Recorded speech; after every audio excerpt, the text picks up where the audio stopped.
Magandang buhay po mga ka-IGV, saan mang sulok ng daigdig naroon ng lahat, hangad po ng inyong lingkod na naway ang lahat ay makapamuhay ng ligtas, mapayapa at maunlad. Ngayon naman po mga ka-IGV ay akilalahad sa inyo ang ilang sinaunang kahulugan ng panaginip na may kinalaman sa paru-paro.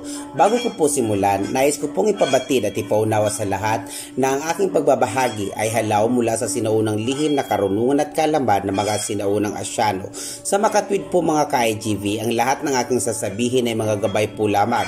Bilang panimula, ang sino mang makakapanaginip ng mga paru-parong may iba't ibang kulay ay nangangahulugan na ang nananaginip ay madaling kagiliwan ng mga taong nakapaligid sa kanya.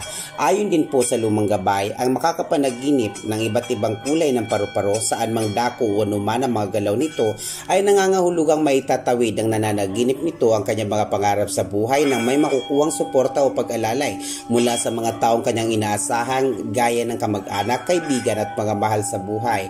Kapag naman po kulay puti na paru-paro ang napapanaginipan, marami man o isa, gumagalaw man o hindi sa panaginip, ang lumang gabay ay naglalahad ng paalala na kailangan mag-ingat mula sa pinupuntang lugar sapagkat ito ay indikasyon na maaaring mapahamak sa lugar na tutunguhan ang sino mang makakapanaginip ng puting paru-paro.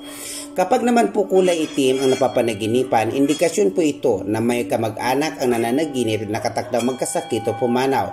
Kapag naman po kulay kayumanggi o brown na paru-paro ang mapapanaginipan, ayon po sa lumang gabay, ang nakakapanaginip na naturang uri ng paru-paro ay nakatakdang dumanas ng kapiguan sa pag-ibig, maaring hiwalayan dulot ng pagtataksil o pangangaliwa ng mismong nananaginip o iniibig nito.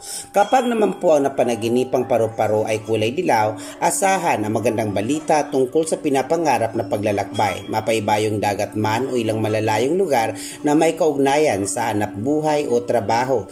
Kapag naman ang napapanaginipang paru-paro ay maliwanag na nakikita ang mga kulay at mga galaw, subalit pagkagising walang maalalang eksaktong detalye ng paru-paro o mga paru-paro, ang lumang gabay po ay naglalahad ng payo na iwasan ang mga planong walang direksyon at labis na ambisyon sa buhay na hindi umaakma sa kakayahan upang hindi dumanas sa matinding stress o depresyon sa hinaharap dulot ng pagkamuhi sa mundo o sa sarili. Kapag naman po ang napapanaginipan ay ang panguhuli at paghahabol ng mga paru-paro, ito ay indikasyon ng nananaginip ay may nais marating sa buhay. Mahuli man niya ito o hindi, ang paru-paro maabutan man o hindi habang hinahabol.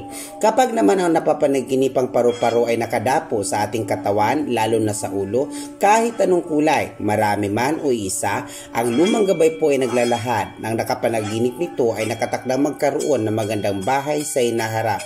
Bilang panghuli, kapag ang napanaginipang paru-paro na parang nakikipag-usap o nagsasalita sa panaginip, ayon po sa lumang gabay, ay ang nakapanaginip po nito, ang nakakapanaginip po nito ay nakatakdang magkaroon ng anak na may magandang posisyon sa gobyerno o lipunan.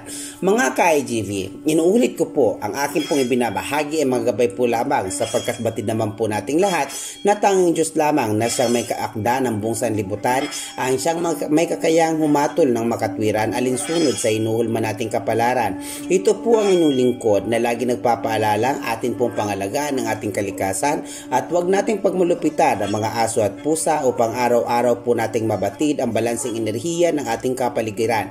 Lagi po tayong mag-iingat mga ka-IGV. Mahal ko po kayo. Maraming salamat po.